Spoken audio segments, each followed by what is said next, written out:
Okay, hi everybody. This is Abhyuday Agarwal from Law Seekho, and I have with me Ashutosh Rastogi from Amicus Services. And Amicus is a full-service law firm, and Ashutosh heads the tax practice of Amicus. Now the firm is 9 years old, and it's been recognized as a market leader in transfer pricing and tax by the Legal 500 multiple times. And Ashutosh has got prior Big Four experience before having started out his own firm at Amicus. He's also wanted to specifically mention that he is an economics graduate with a law degree and a master's from New York University. So Ashutosh, thank you for taking out this time to come here and spend some time with us and share your insights. So today we are conducting a series of webinars. There are going to be about 8 or 9 webinars on different issues pertaining to transfer pricing. Okay, and we'll do this one every week. Today is a session on basics, and it's like a warm up. And after this, we will have way more detailed and technical sessions. Today also will be quite technical, as you will see. And Ashutosh has prepared a very detailed PPT. And this is going to be a very exciting session. So if in case any of you have questions, shoot them to me on the Zoom chat or on the YouTube chat. We are live on Law Seekho's YouTube channel at the moment. And Ashutosh, I'll just take a minute to actually give you a sense of who the audience is. So they can send me chat messages privately. So I am letting you know there's a banking and finance lawyer. There are a few in-house counsels, litigators who are studying our courses who've come here for this session. There are company secretaries, tax lawyers, and practice experience of lawyers is ranging from 5 to 10 years. There's an aspiring tax and financial consultant in the name of Nidhi Fincon. That's his firm name, based in Surat. There are law students also from first year to fifth year. And yeah, so this is a broad sense. Okay, then there are IP lawyers also who are interested in this. Okay, so the topic today, everybody, is on the basics of transfer pricing, and I'm going to have Ashutosh start sharing his input. Sure. So there you will have to enable the screen share so that I can. Yeah, I will allow you to enable screen share. Yeah. So you just try sharing the screen because it should not have a problem. No, it's still, so far it's not allowing. Okay, this has to be done from admin. So I'm going to just download the PPT and share the screen myself. If you can tell me to move to the next slide. And can you just take a minute to sort of give an introduction about the firm and the practice, anything you want to share with people about the idea for today? In the meanwhile, yeah. I will do the screen share part. Yeah, sure. So friends, first of all, I'm very happy that all of you are taking out time to understand what transfer pricing is all about. And in these difficult times, it's important that we just keep our focus on the work at hand or learning or whatever, and don't think too much negative and look around at whatever mishaps, whatever unfortunate things are happening. So thank you so much for being here with us. And about myself and the firm just a little bit. So as Uday mentioned, I set up Amicus Advocates and Solicitors in the year 2011. At that time, it was a transfer pricing boutique firm. I've had previous experience with the Big Four in transfer pricing. 2011, I thought it was time to venture out as a practitioner in tax and transfer pricing. We have been providing transfer pricing advice ranging from policy setting to documentation and litigation, right up to the apex court level to our clients. And in the past 9 years, we have won many awards and accolades for transfer pricing. We have been ranked consistently by Legal 500 as the Asia Pacific leading tax firm from 2014 to 2020. I have myself argued many matters at the tax tribunal and high court. Thankfully, we have not lost even a single matter at the tribunal level or at the high court level so far. And Amicus is a law firm which is highly focused on learning and knowledge sharing. And as a part of the same philosophy, today we are together, and I'm going to share with you insights about transfer pricing basics in this session. Going forward, the sessions will become a little more advanced, perhaps intermediate to advanced level. So to give you a background of this webinar series is specifically designed for professionals, maybe in the area of tax, finance, accounts, having an interest in transfer pricing. So today, as we begin the session, we will touch upon the basics of transfer pricing, but gradually as the webinar series will progress, you will see that we are getting more into the nitty-gritties of transfer pricing. Case studies will become more evolved. And therefore, this would be a very useful course for anybody already in the tax or the accounts field wanting to enhance his or her knowledge on transfer pricing. Right. So Uday, are we ready with the slide deck now? Can we begin? You are on mute, Uday. Yeah, we are ready with the slide deck. Can you try sharing right now from your end? I have changed the setting. Yeah, just a sec. Otherwise, I'll do a slideshow, because if I do the slide, you can share it. Yes, I can share it. Thank you so much. Great. So you can do a you can do a slideshow, and I will handle the chats in the meanwhile. Right. So I believe we are in order now. Everything. Am I audible? And can you see the slide? Yeah, it's brilliant. Okay, great. So we get started now. Right. So friends, here we go. So just a quick look at the outline for today's session, what we are going to cover. So we will, at the outset, get a basic understanding of transfer pricing as a discipline, the various terms in transfer pricing, transfer price, arm's length price, why do we need transfer pricing regulations. We will also briefly look at the role of OECD in developing transfer pricing guidance, then have an overview of the scope and applicability of the Indian transfer pricing regulations with some illustrations. Then we will get on to two important concepts which are relevant for transfer pricing: arm's length range and multiple year data. Because as we will progress to the intermediate to advanced sessions in this series, we would need to understand what is arm's length range, what is multiple year data. And of course, at the end, we will have a reference to the challenges that the companies, multinational enterprises are facing in the current times in the COVID environment. And what are the questions that are coming up now for CFOs and tax heads. We will briefly touch upon those, and I will share with you my views on how companies will have to reevaluate the transfer pricing, transfer prices, the cash flows, inventory pileup, so on and so forth. So broadly, this is the outline for today's session, and we will move on with the basic concepts. So I just want to ask a question before we dive into the technicals. At what stage is transfer pricing important for a company? You could maybe address it when you start off with the introduction. And do you want only tax lawyers to know about it, or should lawyers, let's say that if a banking and finance lawyer is there, or you have an IP lawyer here, you've got in-house counsel. So who should keep an eye out for knowing about transfer pricing? Yes, that's a very good question, because transfer pricing kicks in for a company, at the corporate level. And when it kicks in, regardless of whether you're from tax or whether you're from legal team, you ought to be aware that there are government regulations here, tax regulations with stringent penalties that need to be complied with.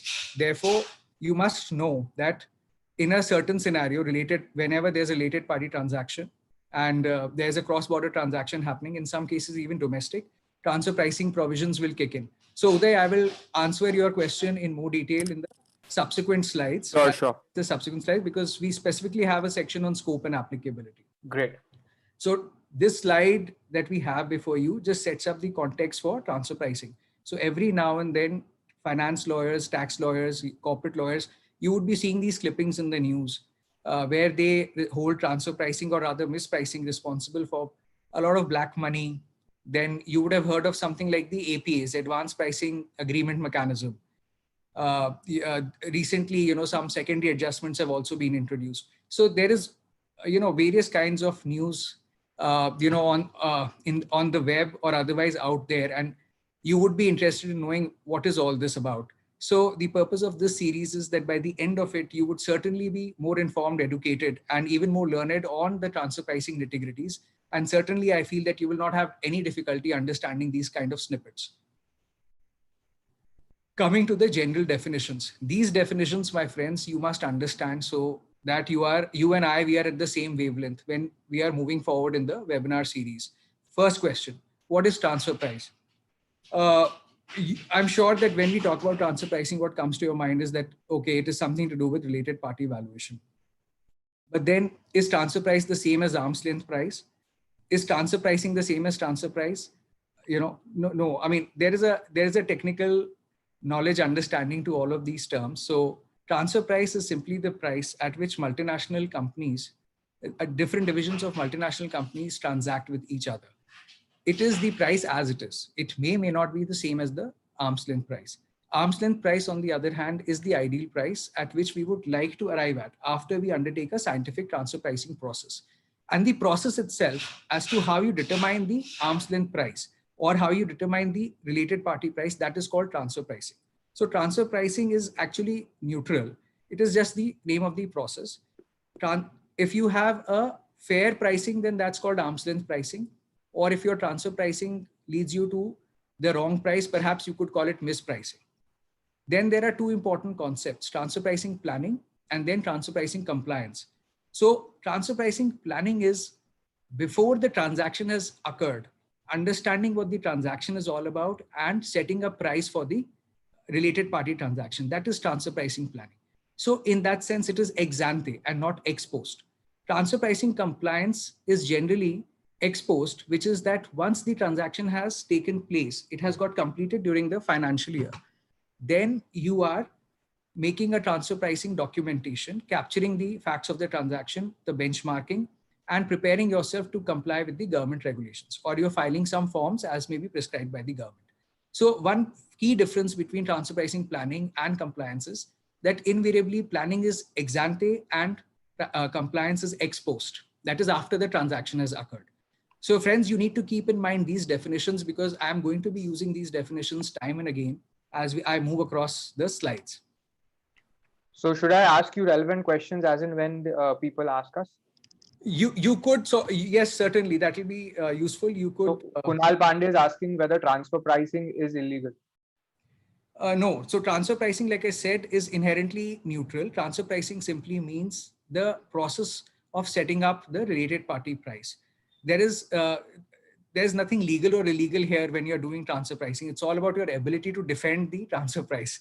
So, and in fact, it is a big area of work, and anything other than the appropriate arm's length price, if you set privately, then tax authorities will go and set a different price, which is actually reflecting an accurate price as per tax laws.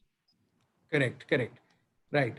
So, moving on to the next slide, the question is, why do we undertake transfer? I mean, why do we have transfer pricing regulations, and what's the economic context to transfer pricing discipline as a whole?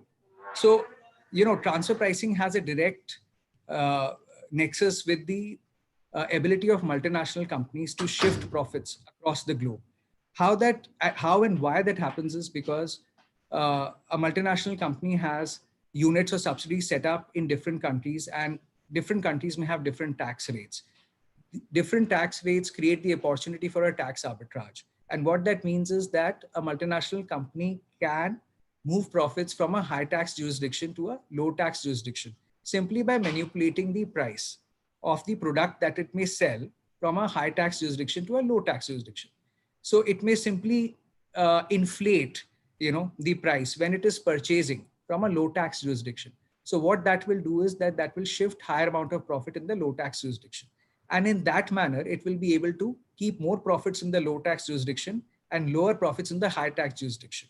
Now, from a country tax-based perspective, of course, no country would want to lose its profit share just because a multinational company has the ability to fix price on its own. So to check that, countries have introduced transfer pricing regulations.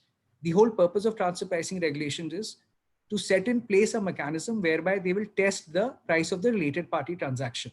And that testing, for that testing, they have prescribed various transfer pricing methods. They have prescribed compliances, documentation. It is all backed with penalties. So a company must comply with the transfer pricing regulations to ensure that it is reporting the fair share of profit in every country or in the country where there are transfer pricing regulations. So a multinational company through profit shifting seeks to minimize its global tax cost, whereas transfer pricing regulations the endeavor of transfer pricing regulation is to prevent mispricing by companies and therefore protect the tax base of a country. So that was on the rationale of transfer pricing. Now, just moving on and just looking at the transfer pricing adjustment trend in India, and why transfer pricing has been so hugely in demand, or some subject that people want to know about in India. This is the slide before you, which gives a story of what kind of adjustments we've been having in India. So from financial year 2001 to and onwards, the transfer pricing adjustment graph has been rising. In fact, you will see that in India in 2012, the transfer pricing adjustment had peaked to USD $11 billion. Now that is really huge. And thereafter it started declining. So you might just be wanting to know that what was going on, what happened in India that we had such huge transfer pricing adjustments, that India was known as a country with the most difficult tax administration to deal with. In fact, there was a word that was coined that was called tax terrorism. And at that time, you could even say transfer pricing terrorism. So that word tax terrorism especially gained currency when this huge adjustment was happening. You might just wonder, what were the reasons for why India faced such a significant adjustment? A lot of reasons were inbuilt in the Indian transfer pricing regulations. In that time, we had a very limited way of determining the arm's length price when we use arithmetic mean as a statistical measure. Tax authorities had a target-driven mindset. And when I say target-driven mindset, tax authorities often would follow the previous year's approach. So if an addition was made in the previous year, they would continue with the same approach in the next year. In India, only a use of single year data was allowed, even during transfer pricing audits. And tax department had a very harsh stand on towards certain key sectors. For example, the information technology sector, where the department insisted that they must have 27 to 30% of operating profit margins. And they had a special comparable set to support that. Then they had specific stands towards marketing intangibles, management services, guarantee fee. So the country saw a huge amount of adjustments on these counts. One very important factor, which was responsible for huge transfer pricing addition earlier, and which has now been remedied, is the reference criterion of the tax department for referring cases for transfer pricing scrutiny. So earlier, we had a monetary threshold. If the value of international transactions is more than rupees 5 crore, that is rupees 50 million, then you just refer the case to the transfer pricing officer for detailed scrutiny. Later on, this value was revised to rupees 150 million, 15 crore. But even that did not help. The cases kept piling up before the transfer pricing officer. And finally, with the change of guard at the central level, when the new government, when BJP had formed the government for the first time, then in its tenure at that time, they changed the reference criterion. And instead of having a monetary threshold, they converted into a risk-based reference criterion, wherein they would look at various factors. For example, if you are trading or transacting with a tax haven, only then your case would be picked up for scrutiny. If suddenly you start making significant losses and you had profits in the prior years, then your case would be picked up for scrutiny. Or if, for example, there were certain other such risk-based factors, only then your case would be selected. Otherwise, it's not mandatory anymore that if your transaction value is more than rupees 150 million, that your case should be referred to the transfer pricing officer. So from 2013-14 onwards, we saw that if we just go to the previous slide where we looked at the trend, that the graph started falling. So what were the factors which helped the Indian government control this graph? Because can we take a few questions here? I'll tell you why, because people are stuck with a few basics at this moment. So if we clarify that, I think they will be able to follow in and get into the conversation faster. All right. We'll just pause briefly for a few basics. Okay, so one person has asked from LNG Associates, please explain transfer pricing in layman language. So I want to not address it directly, but take a few related questions. So one person said that what is the connection between a DTAA and transfer pricing? Okay, how are the two different? So would you, because I think people get confused in international tax and they think that transfer pricing may be the same. So how are the two different? It might help in sort of just branching out those two fields. Right. Okay. So I'll explain this one. Okay. So see, a DTA is a tax treaty. It's an agreement between governments of two countries wherein they agree on the tax sharing mechanism from transactions between residents or companies in the two countries. So they decide. So it's called a double taxation avoidance agreement, wherein they are just setting rules on where the resident of either of the two countries would be taxed if the resident is dealing or having business with both the countries. So there are some provisions even in a tax treaty which pertain to transfer pricing. Apart from tax treaty, you have specific domestic transfer pricing regulations. So in the Indian context, you have Chapter 10 in the Income Tax Act, which is the statutory source for transfer pricing compliance. You have Chapter 10 in the Income Tax Act, and then you have rules in the rules 10A to 10E and onwards in the income tax rules, which give you the details of the transfer pricing compliance as it is to be done in India. So tax treaty is a separate claim and income tax act is a separate claim. I think for time being, it would suffice. Uday, we will take up more of these basic questions probably towards end. You want to take it to the end? Okay. Yeah. Okay. Got it. So I'll keep making a list and we will use these at the end. Sure, sure. And one person has asked whether the adjustment data after 2014 is available. Right. So adjustment data after 2014, it's not publicly available as yet, but I think probably in a couple of years it will be. Okay.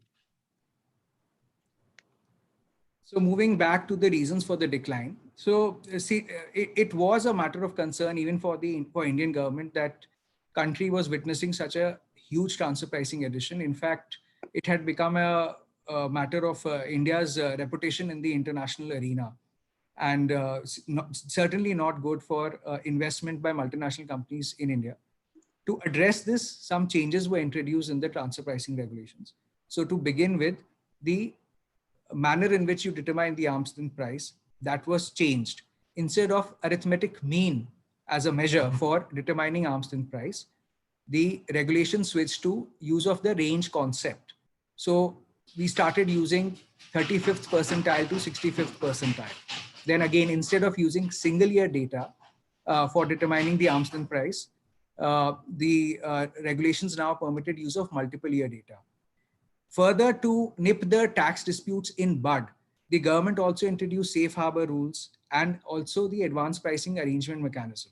Safe harbor and advanced pricing arrangement mechanisms are preemptive transfer pricing mechanisms whereby you can ensure that you will not have a dispute with the government, because in both these scenarios, you are seeking certainty on your transfer prices.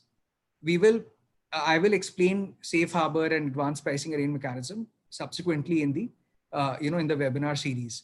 But just to briefly touch upon APA, APA is simply a contract or a agreement with the government of India, wherein the taxpayer explains his business model and with the help of some economic analysis or benchmarking exercise, agrees with the government that this is what the price of the transaction shall be for the next 3 years, 4 years, or up to 5 years. And the government also agrees, and they both agree that taxpayer will comply with that price, and the government agrees not to undertake transfer pricing litigation on the same with the taxpayer. So they, in a way, they buy peace once they sign that agreement. But mind you, the agreement, the advanced pricing agreement, is subject to maintenance of the same economic conditions, which is one of the critical assumptions. So in this current environment where the economic condition has changed suddenly, because we see a very unfortunate time, increasing recession, there will be questions on how the taxpayer can continue to comply with the critical assumptions, or perhaps the advanced pricing arrangement mechanism itself has broken down as the underlying critical assumption gets dislodged in the new COVID environment, which is something which we will talk about more towards the end. So with safe harbor regulations, APA, range, multiple year data, and most importantly, like I mentioned, the government also changed the reference criterion for taking up cases for transfer pricing scrutiny. Instead of a monetary threshold, you had a risk-based audit.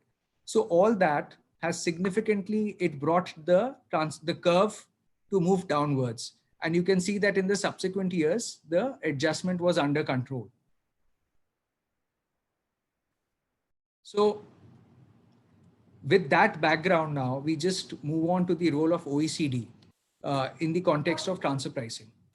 So my friends, OECD, which stands for Organization for Economic Cooperation and Development, this is an international organization of 36 member countries as on date, and their objective is to provide guidance on various social, economic, and tax issues. OECD has been actively helping in shaping the tax systems of the 21st century, and it keeps promulgating useful guidance on tax and economics from time to time. In the context of tax, some of its recent guidance has been in the context of financial transactions, treaty shopping, and very importantly, it has even come up with guidance on how the tax treaties need to be modified or approached in the COVID scenario. I'm expecting that even for transfer pricing, OECD would come up with some guidance note to cope up better with this new COVID environment. So like I mentioned that, even on transfer pricing, OECD has been very active.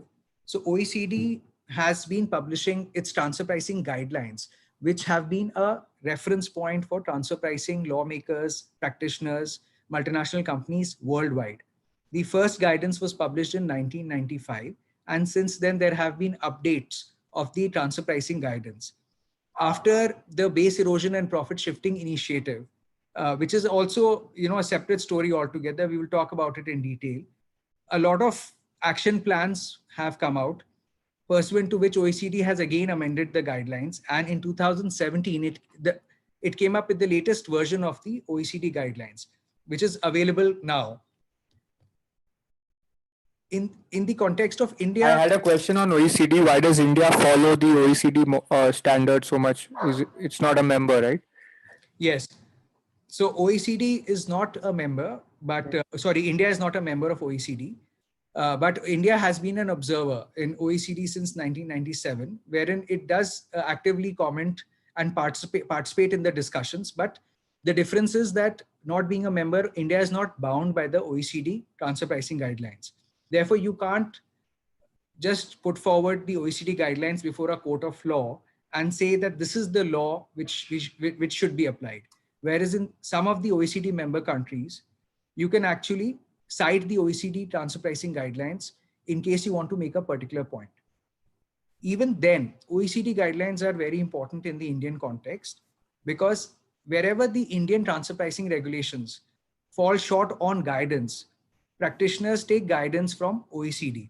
And time and again, the courts have held that if Indian transfer pricing regulations are silent on a particular issue, OECD guidelines can be referred for assistance. In that sense, OECD guidance on transfer pricing remains very relevant in India as a gap filler. In fact, even OECD guidance on tax generally and on model tax treaties, OECD conventions, so on and so forth, that has been referred to by the Indian courts while deciding complicated tax questions. I hope that answers your question, Uday. Yeah. All right, friends. So now we move on to, as we are now, the warm up is almost over and we are now just getting into the nitty-gritties of Indian transfer pricing regulations. So just to give you a bird's eye view of the Indian transfer pricing regulations, these were introduced in 2001 and they're applicable to cross-border transactions between related parties. In some cases, and now in very limited cases, they are also applicable domestically. The requirement under transfer pricing regulations is, which is the key requirement, that you need to set your intercompany prices in line with the arm's length standard. In order to demonstrate that you have set your pricing as per the arm's length standard, you need to maintain adequate documentation. Documentation would essentially be an explanation of the manner in which you are conducting your business, the role and responsibility of your associated enterprise and yours, the application of transfer pricing method, and the final determination of the arm's length price. If you do not conform with the regulations or the law on the transfer pricing documentation, then there are stringent penalties. In fact, one of the harshest in the world. It is important to note that even overseas countries will have their own transfer pricing regulations. And so when you set a price in an international context between two countries, you have to ensure that you are at arm's length, not only from an India perspective, but a multinational enterprise will also like to ensure that it is complying with the transfer pricing regulations even in the other country. So that is all the more, that is what makes transfer pricing all the more an international discipline. You have to follow certain benchmarking principles or transfer pricing principles, whereby you are assured that my price would be at arm's length, whichever way I look at it, whether I look at it from an India standpoint or whether I look at it from a US standpoint. So my friends, especially all the corporate lawyers, tax lawyers, you need to keep in mind that when you're planning your transfer price, you may set your price high so that you don't fall foul of Indian regulations. But you also need to keep in mind that you should not set it so high that you have an issue in the overseas country. That's an important takeaway, I hope. Sheroy has actually asked a direct question on this. He's saying that how does one reconcile transfer pricing regulations of competing jurisdictions, and does it ever result in a conflict of law scenario where proceedings are instituted in both situations, both jurisdictions? Yes, so it's a very good question, and certainly there are disputes between countries on the setting up of the transfer price, and these disputes occur more frequently when there is a very sharp difference in the transfer pricing regulations of the two countries. So, for example, like I mentioned that previously India had used arithmetic mean as the statistical proxy for arm's length price. Internationally, what was happening was that a range concept was being used. Now, if we apply the arithmetic mean in India and you're applying the range concept internationally, more disputes are bound to occur when you are setting up the transfer price. Gradually, as wisdom dawned and range concept has now also been accepted in India, we have more chances of reconciling transfer price from both countries' perspective. So this minimization of double taxation is an ongoing process. Indian regulations have now substantially come at par with international standards. And in time, as they will become more in conformity with international standards, hopefully these disputes would be lesser. However, these disputes can be minimized even further by more awareness on part of the tax professionals, multinational enterprises, when they apply transfer pricing principles in a manner that when they're setting the price, they ensure that you are harmonizing the regulations of both countries, US and India, or Australia and India, or Canada and India. And as we will see subsequently in case studies, when we understand the concept of range also, it is possible within the transfer pricing framework. It is not an impossibility. It is very much possible. Right. So I will now come to the charging provision of transfer pricing regulations, which is section 92 of the Income Tax Act. And what are the key components of this section, which spell out when transfer pricing regulations kick in. So as per section 92, what section 92 states is that any income arising from international transaction shall be computed having regard to the arm's length price. It's important to understand the components of this provision. So one component is income. So there has to be income arising from an international transaction. Otherwise, transfer pricing regulations do not apply. The second component is international transaction. So there must be an international transaction, right? Or also what is called a specified domestic transaction. But there must be a transaction which is covered under the transfer pricing regulations. What is an international transaction? International transaction is a transaction between two associated enterprise, of which at least one associated enterprise is a non-resident. So in this diagram before you, we can see that you need income and then you need an international transaction. So if you have a transaction between two residents in India, let's say two resident companies, both are tax-paying resident companies, transfer pricing regulations will not apply. If you have a transaction between a non-resident company and a resident company and both of them are associated enterprise, yes, then you need to think, is the price at which I am transacting, is that an arm's length price or not? And you need to plan, get in touch with the transfer pricing consultant and evaluate at what fair price should I undertake the transaction. Next question is, what are associated enterprises? When would I be considered to be a related party in the transfer pricing context? Just want to add, there is somebody who had asked whether the related party under Companies Act is the same as related parties in transfer pricing. So this is going to be the answer to your question. Right. So under the Companies Act, you have a specific definition of related party. That definition does not apply for transfer pricing purpose. There may be a lot of overlapping between the two definitions, but nonetheless, you still need to follow a specific definition given under Section 92 of the Income Tax Act. So Section 92 of the Income Tax Act, this is specifically 92A subclause 2, which talks about the 13 conditions which must be satisfied for two entities to be considered as associated. In all of these 13 conditions, the commonality is that one associated enterprise has control over the other associated enterprise, or both of them are controlled by the same individual or entity. And it is that control element which makes possible the fixing of price or the shifting of profits. So if one entity has more than 26% voting power in the other company, then for transfer pricing regulations, they are considered associated. Or if you have, you're appointing more than half the board of the other company, then also you are considered associated. The way transfer pricing regulations currently work in India is that if you meet any one of these 13 conditions, then you are associated and you need to comply with the regulations. There is, as on date, the law is not following a broad control test or a participation in management and control test, which may be beyond or over and above these 13 conditions. And the reason for that is just to have certainty and more practicality in the law and not to keep it open-ended. So as a practitioner or as a company professional, you want to see whether you are covered under transfer pricing regulations. You feel that you may be a related party. The test is that you refer to Section 92. You run past the 13 conditions. You see, are you covered in any one of these conditions? If yes, you are, then certainly you are associated. And if one of the transacting entities is not a resident, it's a non-resident, the transfer pricing regulations are applying and you need to plan the transfer price properly. We have some illustrations. This one is the simpler one on the participation in equity.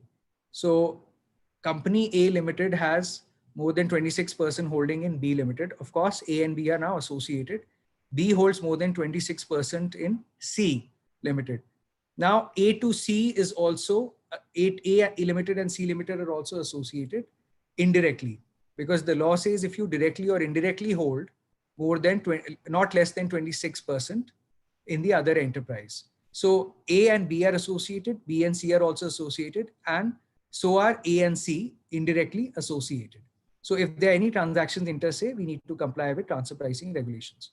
Another scenario is wherein you may not have a vertical chain, but you may have two entities which are commonly held by the same parent or the same individual. So in this scenario, there's an individual who holds more than 26% in both A and B, which makes A and B associated enterprises. Then you have another limb. One of the 13 conditions is that if there is one individual or entity who exercise significant influence over both the entities. So in this scenario, Mr. X has his son, Mr. Y, who holds into the company, and Mr. X holds in A Limited, and Y holds in B Limited. However, because X and Y both are related, they have a father and son relationship, it can be argued that Mr. X is in a position to exercise influence over both A Limited and B Limited. And apart from that, there is one of the limbs of the 13 conditions is that two or more enterprises are controlled by the same members of an HUF. So Mr. X and Mr. Y also constitute members of the HUF, and therefore, again, transfer pricing regulations in this context shall apply.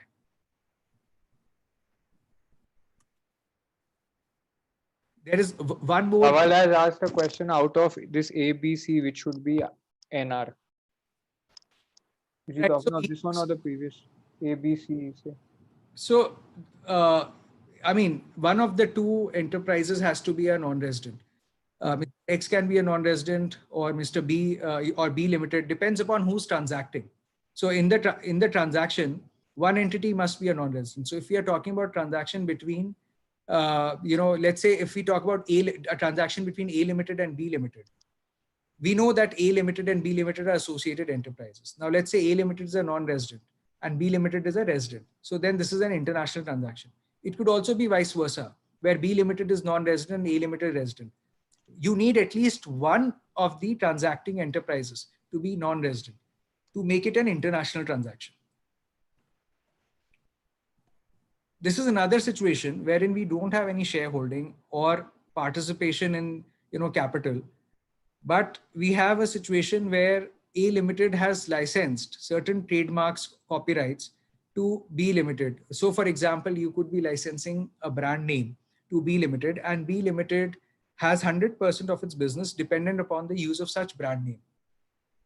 So if B Limited does nothing else other than running the business based on the franchise licensed by A, then it could be presumed that A exercises significant control or influence over B Limited, and the law would presume A Limited and B to be related parties for transfer pricing purpose.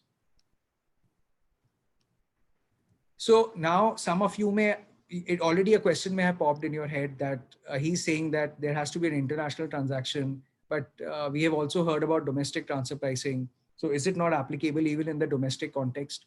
So yes, transfer pricing also is applicable in a limited manner in the domestic context. And the genesis of that was a Supreme Court decision in the case of GlaxoSmithKline, wherein the court mentioned, while considering Section 40A2 of the Income Tax Act, that for international transactions, we have a mechanism to determine transfer price, but we don't have any such mechanism in case of a domestic related party transaction. So the court just made an obiter reference while pronouncing the ruling that it would be useful if we also had such a mechanism. Subsequent to the ruling by the Supreme Court in Finance Bill 2012, transfer pricing regulations were also extended to certain domestic transactions, technically referred to as the specified domestic transactions. When the domestic transfer pricing regulations were introduced in 2012 for the first time, their scope was very broad. So not only were transactions covered between a tax holiday unit and a non-tax holiday unit, but transactions even between two tax-paying units was covered. So two tax-paying units, which are in the same jurisdiction, two tax-paying units in India, both are paying taxes and both are making profits. Even they, if they are transacting with each other and the transaction is an expenditure by one of the entities, that was also covered in the ambit of transfer pricing regulations. Now, one might well wonder that what is the point of bringing a domestic transaction within the transfer pricing net when both entities are in India, both entities are profitable, both entities are paying tax in India, right? So even if both entities are related and I'm not complying with the arm's length price, but with any other price, whether I have high profit or low profit in my one of the tax paying entities or the other, how does it matter? Since if I don't pay tax in one, or if I pay low tax in one, I end up paying higher tax in the other entity, right? Because it will be a zero sum game when both entities are considered together. So exactly for this reason, eventually wisdom again dawned, and the government in 2017 omitted those transactions which were not posing any tax arbitrage risk. So Section 40A2B of the Income Tax Act was taken out of the transfer pricing net in 2017. Prior to that, in 2015, they had also increased the threshold for application of domestic transfer pricing from rupees 5 crores to rupees 20 crores. And in 2017, they eventually realized that it is completely pointless to have two domestic enterprises when they're transacting with each other and both are paying taxes to test the transfer pricing in that scenario. Because the two enterprises, with the two enterprises put together, it's a zero-sum game. The department is not losing any revenue. So thankfully, in 2017, the law was amended. And now, as on date, question is, when does domestic transfer pricing apply? So domestic transfer pricing as on date applies only when a tax holiday unit is transacting with a non-tax holiday unit. So in case of a tax holiday unit, you are getting a tax holiday, whereas a non-tax holiday unit is subject to the normal corporate tax rates. Then there is, and if both are related or within the same group, there is possibility of playing around with the price to minimize your tax outflow. You may want to show more profits, of course, in the tax holiday unit and deflate the profit in the tax paying unit. So to avoid this kind of manipulation, the transfer pricing regulations have been retained for such transactions. So that is on the scope of the transfer pricing regulations. We've understood by now that transfer pricing regulations will apply to international transactions from which income arises. And we've also seen that in certain specific cases, domestic transfer pricing regulations also apply. Now it's time to understand two more critical concepts in transfer pricing: the arm's length range and multiple year data. These are both important concepts. And as I had mentioned previously, the absence of these two concepts was in fact leading to huge transfer pricing addition in the country. This slide before you, its caption is "the mean, so close and yet so far." So the message of this slide is that previously when we had the arithmetic mean, even though you would have a comparable set and your transfer price would be at a comparable price, still the way the arithmetic mean, the way the law was working was that it was extremely harsh and you would not fall within the permissible range. So just to give you a brief on what was happening. So let's say, you had 5 comparables and the pricing for the 5 comparables is plotted before you in the form of a graph. So your transfer price, which is the price at which you're actually transacting, is 2. And when you take an arithmetic mean of all the different comparable values, that comes out to be 3. The law as it was designed earlier was that your pricing would be considered to be at arm's length if you would fall within the plus minus 5% band around the arithmetic mean. So in this scenario, the arithmetic mean, which comes out to be 3, it allows for a band of 2.85 to 3.15, based on the plus minus 5 computation. The paradox is that your transfer price is equal to 2, which is also the value at which a comparable, legitimate comparable, which has been accepted as a comparable company, that is also having the same value. But still, as per the definition of the arm's length price under the Indian regulations, you are not compliant with the arm's length standard. Whereas OECD, on the other hand, advocated a full range. And a full range implied that once you have arrived at a comparable set, in our case, comparable 1 to 5, you accept that all of these points are comparable to you. Then no matter where you lie in the full range, it has to be accepted that the taxpayer is at arm's length.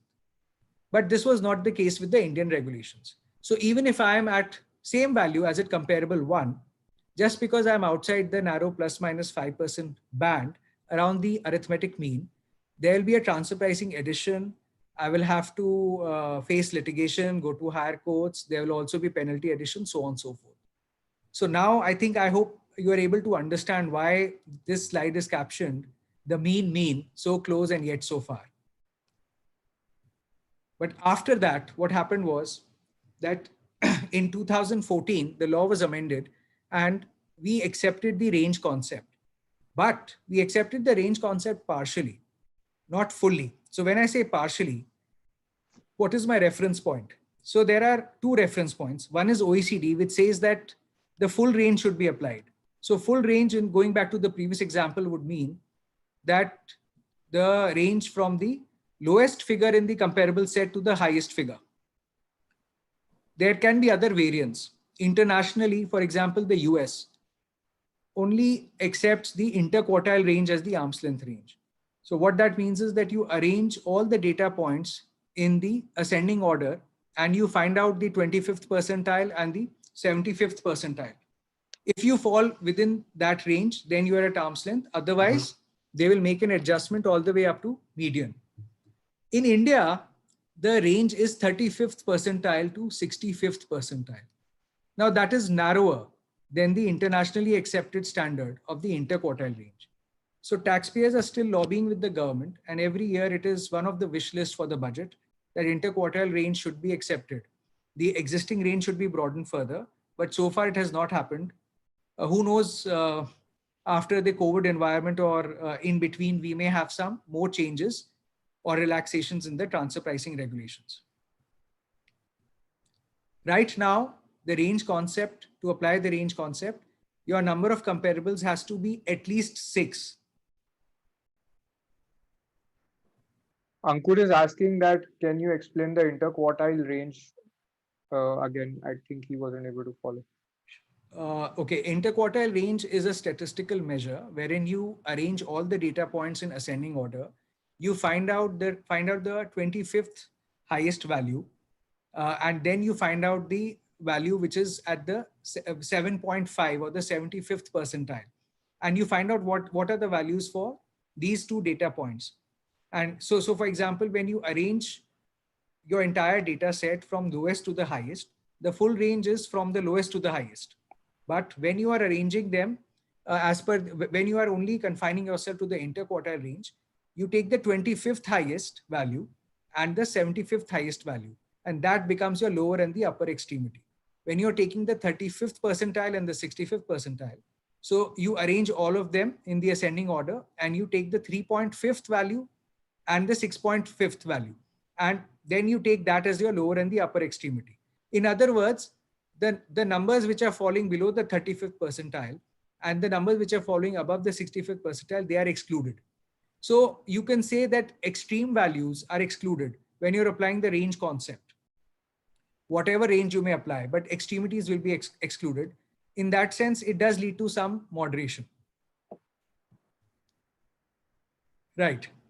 I hope that answered his question. Some of the basics, Uday, we will have to, because of paucity of time, we will have to either take offline or separately circulate an email.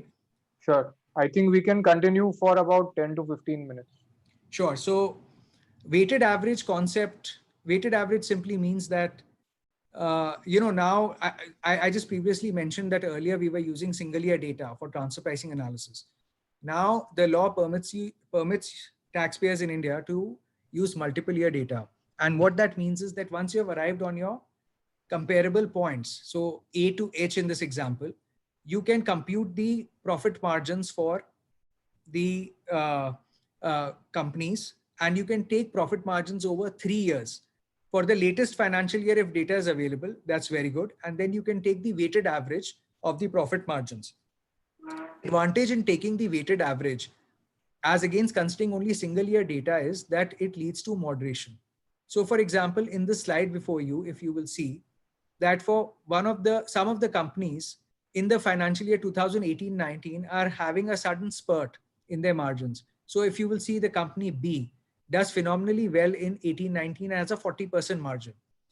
And similarly, there's company G also, which is doing very well. Company GH, these are some companies which are having high margins, and they may not necessarily be having such high margins in the previous years. So if you will look at the mean margin for financial 18-19, that is 25.42, which is significantly higher. But when you will consider their profitability over 3 years, you will get a moderation, and the mean margin weighted average is 19.37. So it will give you a more realistic picture. Unfortunately, when you are taking a weighted average of the margin of the comparables, when you are determining the profitability of the taxpayer, for taxpayer, we are still taking the single year data. So if I was testing the profitability for 18-19, I will take only financial year 18-19 results and test that against the weighted average for the comparables with the prior 3 years data. So whereas in US, what happens is that in US, even for the taxpayer, you take the weighted average for the prior 3 years. So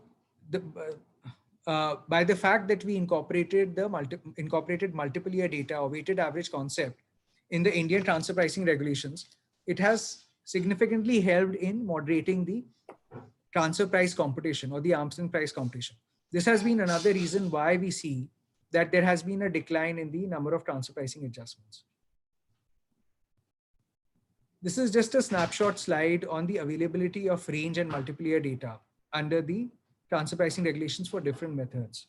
So you have range and multiple year data available for CUP method. You can only use the range. For cost plus, RPM, TNMM, these are the different methods which are available for transfer price determination. You can use both the range and multiple year data concept, not for profit split method or the other method. Many of you would be wondering what are these methods, and probably it sounds Greek and Latin to you. You need not worry, because we have a detailed session on transfer pricing methods that will be following in the session after this one. So I would request you to hold on with your questions. Now we come to probably the most interesting part, and every tax professional in the audience should pay particular attention to the slides we are going to now discuss. So clearly, in the current times, profitability, turnover, everything has gone for a toss. Sales are not happening, cash flow is not coming in, there's a liquidity crunch, and certainly it raises challenge for tax professionals, for cash flow managers. And the questions are, how do we maintain the markups or the transfer pricing which we had set in place earlier? Because now the situation has changed completely. Neither do I have much cash, nor does my related party, whether in US or Europe. Basically, everybody is giving discounts, and tax authorities might misassume it to be actually a profit shift. Okay, well, like that. Yes. So we will come to how the tax department is going to approach this in a bit. But the challenge right now is that the economic environment in which you had determined your transfer price, that has changed dramatically. So if you had set certain markups for your various, entities, maybe they were manufacturers, contract manufacturers, limited risk distributors, or service providers. Question is whether you will be able to meet those markups or not. So, for example, let's say you set up a back office operation in India, or let's say a back office software service provider in India, and 2 years back or 1 year back, you set up a policy that we will remunerate the manufacturer at a cost plus 10% or a 15% or a 12%. And now suddenly you realize that I have set this markup, but there's not enough money coming in from US. I don't know what to do, and my bench cost is increasing, and domestic sales are also declining. So in this scenario, what do you do? How do you cope with this? So tax professionals now need to really relook at their transfer pricing policies, because the environment has undergone a complete change. And as year 2020 ends and financial results for companies are out, we will see that there is a dip in the profitability of the companies this year, a remarkable dip compared to the previous years. So any pricing that you may have set based on the financial results of the previous years, they will not hold good any longer. You will have to do an interim review of your financial transactions, of your operating transactions, and revisit the transfer pricing for them.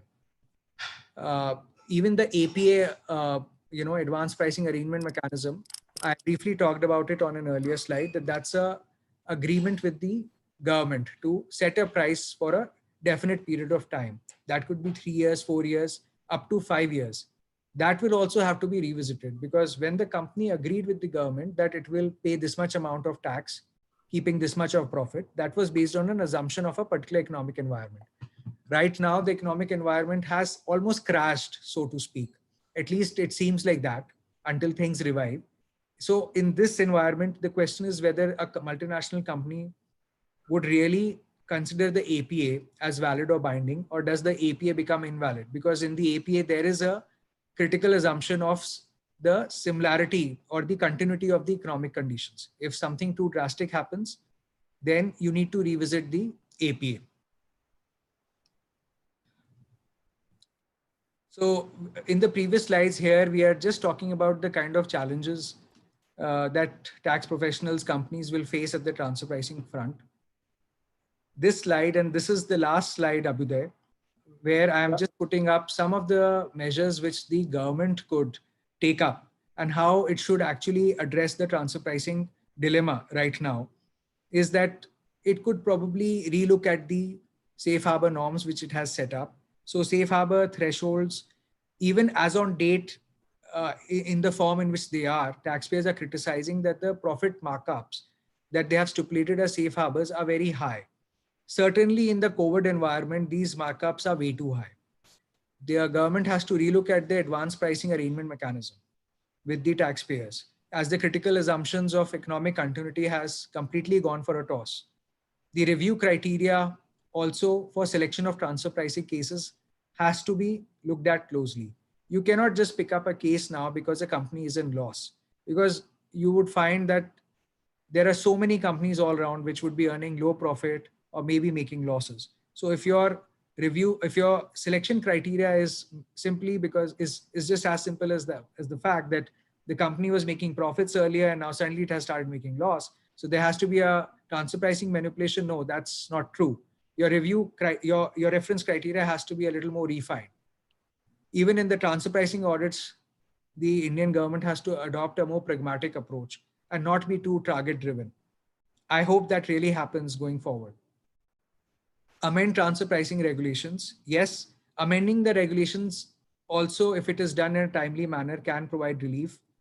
So if you broaden the range concept and you adopt the interquartile range, that is something which is much needed.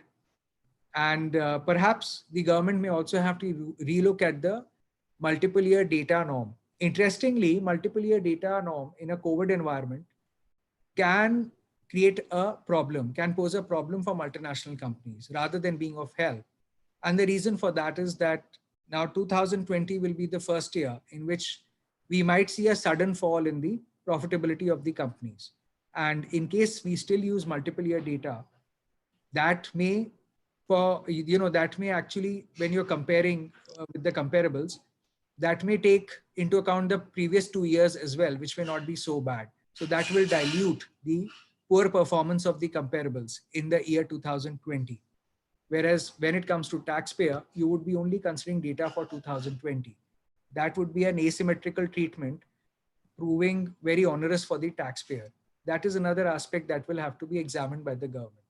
These are just some of the recommendations as to what the government can possibly do to allay the transfer pricing problem. I expect, like I had mentioned earlier also, that taking into account the environment and some of these factors, OECD is also likely to come up with its guidance. So Uday, that Yeah, was so should I ask a few questions? There are yeah, some sure, interesting ones. sure, go on.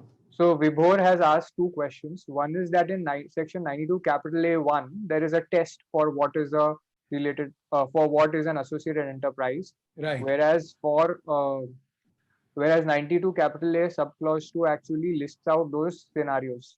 So now he's asking that whether is that 92 capital A subclause 2, is that exhaustive, or you are going to use the substantive test and find out even more scenarios where two entities can be associated enterprises based on the definition?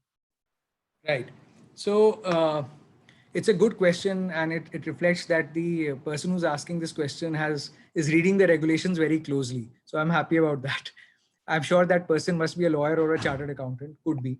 Now, when the regulations were initially introduced, this was one of the controversial aspects, that how should taxpayers comply with the transfer pricing regulations? Should they follow a general control and management test, which is stipulated in section 92A subclause 1, like you mentioned, or should they check the box in one of the 13 conditions which are mentioned in the next subclause? And government came out with a circular wherein the government clarified that if you are in one of the 13 conditions, only then transfer pricing regulations will apply. And outside of those 13 conditions, by any general control or management test, transfer pricing regulations will not apply. Well, the rationale for that is just like I mentioned earlier also, to have a straitjacket set of rules and not to keep this open-ended. Otherwise, it leads to more contentious issues, more litigation, that this is related, this is not related. The government did not want room for controversy of this kind. So the government clarified through a circular that, look, these are the 13 conditions. If you are squarely covered in one of the 13 conditions, you are associated. If not, then transfer pricing regulations will not apply. So in short, the answer to your question is that from a practical standpoint, to check whether you're related or not, just go and check whether you're covered in one of the 13 conditions or not. That's all. Vibhor asked one more question. He said that do APAs have a force majeure provision? Yes, so APAs do have critical assumptions. All APAs are based on certain assumptions because in an These are documented in the agreement. Yeah, these are all documented in the agreement. And one of the critical assumptions is the continuity of the economic conditions, where economic conditions could be of any kind, uh, consequent to an event which is not within your control. For example, COVID, earthquake, natural calamity, anything. So if because of reasons out of your control, similar to the force majeure clause, anything like this happens, the agreement breaks down and you cannot comply with the pricing that you had agreed upon earlier. Okay. So there was a couple of other questions which were small questions. We can take them up quickly and resolve it. Yeah. Why in India have we adopted the range method, interquartile range method partially? That was one question. And another question was, are all franchisees associated enterprises? Right. So, well, I mentioned that in India, we don't have the interquartile ranges yet. The range is 35th percentile to 75th percentile. US has adopted the interquartile range. Most of the OECD countries use the interquartile range. Why India is not using the 25th to 75th percentile and instead the 35th to 65th percentile?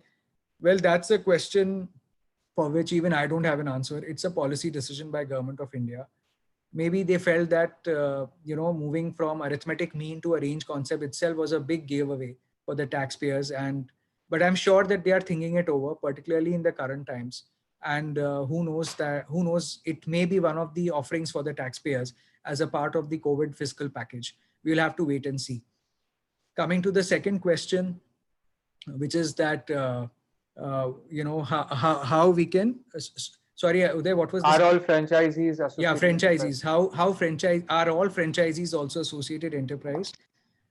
Well, if the franchisee is solely and exclusively carrying on business for the licensor and wholly dependent on the use of the brand, in that scenario, it would be an associated enterprise. But if the franchisee is having other brands also for which it is running its business and only 30-40% dependence is there on the licensor, then it will not be an associated enterprise, because one of the key conditions is wholly dependent. So wholly dependence means 100% dependence. And if it is not 100% dependent on the licensor for the licensing of brand, trademark, etc., then it should not become an associated enterprise. Okay, I've asked people to share feedback and they are saying that they want to know what is the schedule, which are the future sessions, and they really like the session. Well, thank you so much. And friends, the objective of this webinar series is to really raise the bar on understanding of transfer pricing. And when we launched this webinar series, the objective was to reach out to tax professionals and enhance their understanding of transfer pricing. So this session has been more like a warm-up session or introduction session where we've touched upon the key concepts of transfer pricing. In the sessions to come, the intricacy level will keep going up, intricacy and complexity level. I shall try to keep it simple, but we will dive more deep into the application of transfer pricing methods. How do you make a transfer pricing policy? What is transfer price? Is transfer price to be equated with profitability, or you could also have just a price as the transfer price? What is the dispute resolution mechanism? How to get the winning edge in transfer pricing litigation? So if you have a transfer pricing dispute, what are the things you need to watch out for? We will discuss what is the transfer pricing policy, what it should be for a manufacturer, what it should be for a trader, for a service provider. We will even look at the BEPS action plans. So like I've been saying time and again, this is not a basic course, or it's not a course which somebody with no tax or transfer pricing knowledge can understand. Probably lawyers, chartered accountants, or professionals who've had some idea, basic idea of transfer pricing, they would be able to relish this course much more. But still, in case you're a student and you do want to follow the webinar series, you can actively read up on transfer pricing. As I'm sure that our webinar series, our various sessions to come forward will certainly help you in embellishing your knowledge.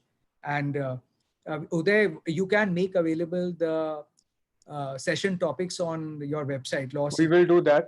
And Right. just one question, some people have been asking about the PPT. I'll just request all of you. So we are including the PPT in our corporate tax course. Okay, all the PPTs that will be there. These videos will be available on Zoom for free viewing. In case you want to go through and make notes, you can view the video as Right. many times on YouTube and make your own notes. Okay, and Ashutosh also will be taking some guest lectures for students of the corporate tax course from time to time. However, the series of 8 or 9 webinars that Amicus Services and Lossip have come up with, we'll be conducting those every week. We'll try to keep a regular recurring time so that you can schedule yourselves for this. Right. Okay, now some of you have pending questions. Now, I would really request you all, we've shot past time and there are other webinars also scheduled. I've shared the link publicly for you all to visit on the YouTube video. Over there, you can put the chat because there we have a way to actually address it after the session is over. I'm going to lose your Zoom chat after this, okay, after this session ends, and I'm unable to copy paste from there. So this is a big problem. Right. So okay, so it will be good if you can write the questions on YouTube. I've shared the link and we will address those. Okay, so thank you Ashutosh so much for taking time out, and thank you everybody who took the time to come here and attend this session. Keep sharing your learnings and your feedback and your insights, and we will be back with you with more sessions on transfer pricing. Okay, cheers everybody. Bye. See you. Keep watching the WhatsApp groups for further webinars and information. thank you, Uday. Thank you, Lossip. Thank you. Thank everyone for taking out time for this. Thank you. Yeah. See you soon. See you. Bye. Bye.